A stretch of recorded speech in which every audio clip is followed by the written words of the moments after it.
রথযাত্রার দিন এক অভিনব উদ্যোগ, তাও আবার ট্রামে করে রথযাত্রা। আর আমি এখানে দেখতে পাচ্ছি যারা রয়েছেন তারা কিন্তু একেবারে নস্টালজিক হয়ে পড়েছেন এবং এই ট্রাম দেখে এবং এই ট্রামে করে কিন্তু একদম ধর্মতলা হয়ে এই ট্রাম যাবে শ্যামবাজার। এই ট্রামেই কিন্তু যাচ্ছে অবিনশ্বর ট্রাম লাইন ঐতিহ্যের রথযাত্রা এবং ট্রাম যাত্রা অ্যান্ড ক্যালকাটা ট্রাম ইউজার্স অ্যাসোসিয়েশনের পক্ষ থেকে এই উদ্যোগ নেওয়া হয়েছে এবং খুব স্বাভাবিক যারা এখানে রয়েছেন তারা অত্যন্ত নস্টালজিক হয়ে পড়েছে। রথযাত্রার উদযাপনটা একটা শুভ দিন হিসেবে আমরা সবসময় জয় জগন্নাথ বলি।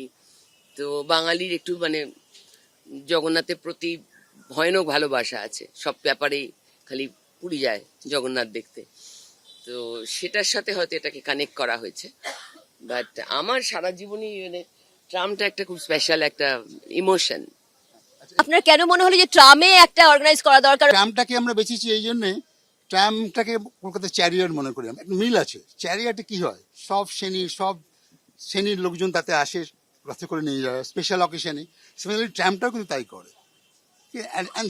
আমাদের হিস্ট্রিতে, আমাদের মিথে, আমাদের শাস্ত্রে আমরা দেখেছি রথের একটা ভূমিকা আছে। তো আমরা মনে করি ট্রামটাও কলকাতার জন্য একদম সেরকমই তার একটা বৈশিষ্ট্য আছে। শুধু ট্রাম মানুষ ক্যারি করে না, ট্রাম আরও অনেক কিছু, আমাদের স্মৃতি, এখানকার সংস্কৃতি, কালচার সমস্ত কিছু ট্রাম ক্যারি করে। সেই জন্য আজকের এই অস্পিসিয়াস দিনে আমাদের মনে হলো যে ট্রামটাকে আমরা, আর সব থেকে বড়, আমরা 30 বছর ধরে আমরা স্ট্রাগল করছি ট্রামটাকে বাঁচাবার। এর আগের গভর্নমেন্ট আমাদের কোনো কথা শুনিনি, তো আমরা এখন নতুন গভর্নমেন্টের কাছ থেকে খুব আশাজনক পেয়েছি, আমরা আশাজনক বার্তা পেয়েছি। খুব ভালো লাগছে এখানে এসে। ক্যালকাটা ট্রাম ইউজার্স অ্যাসোসিয়েশন তাদের যে প্রত্যেক দিনের লড়াই ট্রামকে বাঁচানোর জন্য, এটাকে সাধুবাদ আমরা জানিয়েছি প্রথম দিন থেকে। এবং আমরা মনে করি যে আজকে পবিত্র রথযাত্রার দিনে এরকম একটা অভিনব উদ্যোগ কলকাতার মানুষ দেখুক এবং ট্রাম বাঁচানোর জন্য যারা যারা সঙ্গে থাকবে সবাই আসুক, সবাইকে স্বাগত।